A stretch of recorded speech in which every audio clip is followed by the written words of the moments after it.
ఇంద్రగంటి నరసింహమూర్తి గారు అందించిన జీవన రాగం.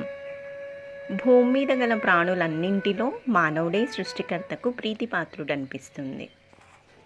మిగతా జీవులకు కేవలం ఆహారాన్ని సంపాదించుకోగల అవయవ సంపదనిచ్చిన పరమాత్మ మనిషికి ఎన్నో ఇతర సౌకర్యాలను సమకూర్చుకోగల మేధా సంపత్తిని వరంగా ప్రసాదించాడు. నదులు, అడవులు, పర్వతాలు, వివిధ రకాల వృక్షాలు, లతలు మొదలైనవి సృష్టించి మనిషికి ఎంతో మేలు చేశాడు. మానవుడికి అసాధ్యమైన పనులను అవలీలగా చేయగల జంతుజాలాన్ని సృష్టించాడు. ఆహారానికి లోటు లేకుండా చూశాడు. ప్రకృతి ప్రసాదించిన వనరులతో ధరించడానికి వస్త్రాలు తయారు చేసుకున్న మానవుడు సౌకర్యవంతమైన నివాసానికి గృహాలు నిర్మించుకున్నాడు. భూమిపై లభించే సమస్త వనరులతో పాటు భూమి లోపల నిక్షిప్తమైన ఖనిజ సంపదను వెలికితీసి తన అవసరాలకు ఉపయోగించుకోగల శక్తి సామర్థ్యాలను మనిషి వరంగా పొందాడు.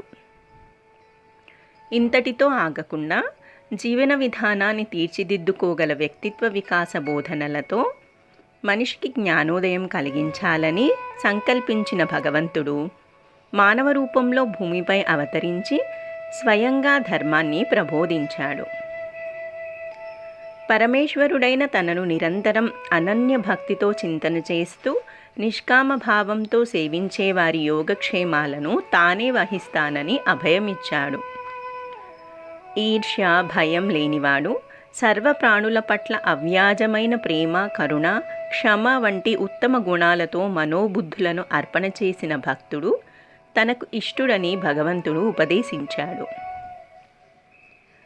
వ్యాస భగవానుడు అష్టాదశ పురాణాలు రచించి ఈ ప్రపంచం సత్యం మీదనే ఆధారపడి నిలబడిందని వివరించారు. మనిషి పాటించాల్సిన ఆచార విధులను తెలియజేశాడు. అధర్మ, అహంకార, అసత్యాలనే 3 ఆకారాలు మనిషి పతనానికి కారణమవుతాయని బోధించాడు. శ్రీ శంకర భగవత్పాదులు కనకధారా స్తోత్రం వంటి నిత్య పారాయణ స్తోత్రాలను మానవాళికి కానుకగా ఇచ్చారు. ప్రతిదినం స్తోత్ర పఠనంతో తనను సృష్టించిన పరమేశ్వరుడికి కృతజ్ఞతలు తెలుపుకునే అవకాశం కల్పించారు. మానవుల రక్షణ కోసం కుటుంబ వ్యవస్థ ఏర్పడింది.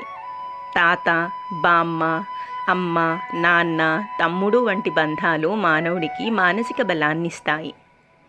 2-3 తరాలు కలిసిమెలిసి ఒకే కుటుంబంగా ఆనందంగా జీవించగలడం మనిషికి లభించిన అపూర్వ వరం. ఇన్ని రకాలుగా నిర్విచారంగా, ధర్మబద్ధంగా జీవించడానికి అవకాశాలు కల్పించినా సృష్టికర్త ఆశించిన రీతిలో సుగుణ శోభితుడై మనుగడ సాగించలేక మనిషి అనేక విధాలుగా బాధలను అనుభవిస్తున్నాడు. అసంతృప్తి అనే మనోవ్యాధితో ఉద్వేగభరితుడవుతున్నాడు. సంతృప్తి లేని జీవితం నరకప్రాయమని గ్రహించలేకపోతున్నాడు. ఆకాశానికి నిచ్చెనలు వేయాలనుకునే దురాశాపరులు నిత్య దుఃఖితులే.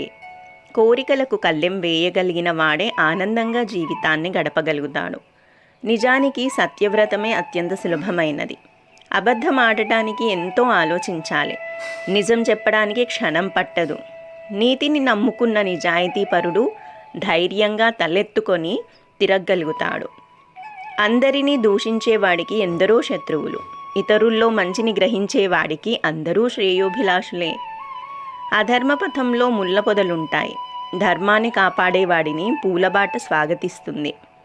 ఇహలోకమే స్వర్గసీమగా మారుతుంది. భగవంతుడు ఆశించిన రీతిలో జీవించేవాడు సుఖదుఖాలను సమానంగా స్వీకరిస్తాడు.